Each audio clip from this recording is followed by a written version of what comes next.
Assalamualaikum warahmatullahi wabarakatuh. Hai anak-anak, bertemu lagi dengan Ibu Eriska Gustiana.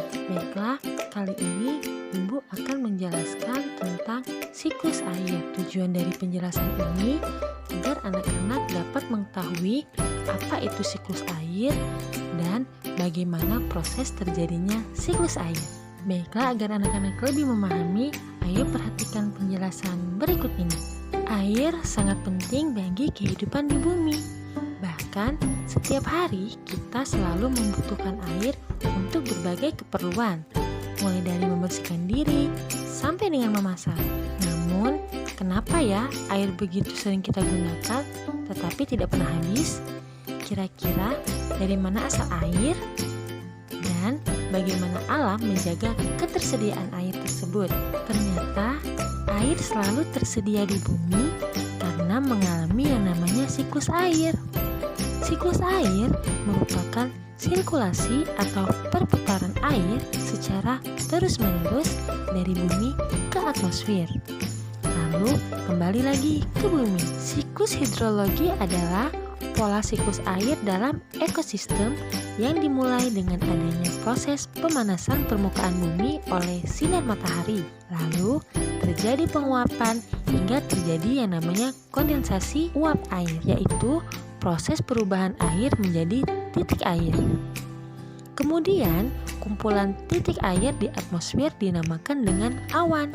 Jika uap air telah menjadi titik-titik air, maka hujan pun akan turun. Setelah itu, air hujan yang jatuh ke permukaan bumi akan tersebar ke semua tempat di bumi.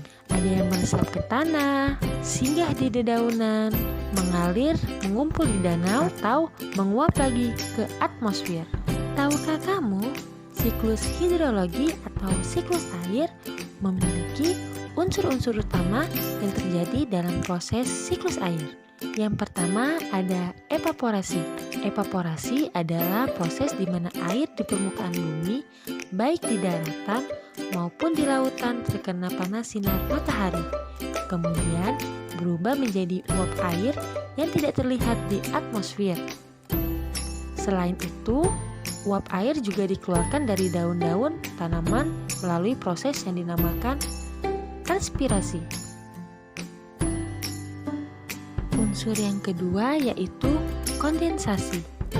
Kondensasi merupakan di mana uap air naik ke lapisan atmosfer yang lebih tinggi, kemudian akan mengalami pendinginan sehingga terjadilah perubahan wujud kondensasi melalui embun, titik-titik air, salju, dan es yang merupakan bahan dari pembentuk kabut dan awan. Dan unsur yang ketiga adalah presipitasi, yaitu terjadi ketika titik-titik air, salju, dan es di awan ukurannya semakin besar dan menjadi berat, maka mereka akan menurunkan titik-titik air yang disebut hujan.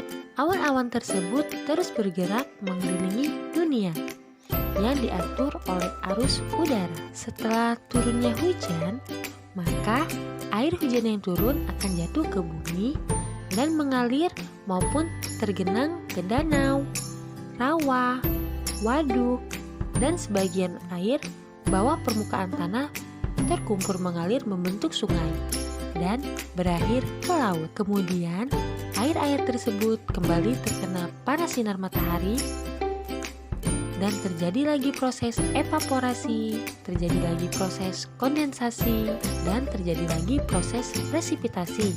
Proses ini akan terjadi secara terus-menerus tanpa terhenti. Sehingga inilah yang disebut dengan siklus air. Baiklah anak-anak, itulah penjelasan mengenai siklus air. Sekarang anak-anak sudah mengetahui kenapa air selalu tersedia di bumi, walaupun sering kita gunakan. Baiklah, itulah penjelasan dari Ibu. Semoga anak-anak dapat memahaminya ya. Terima kasih.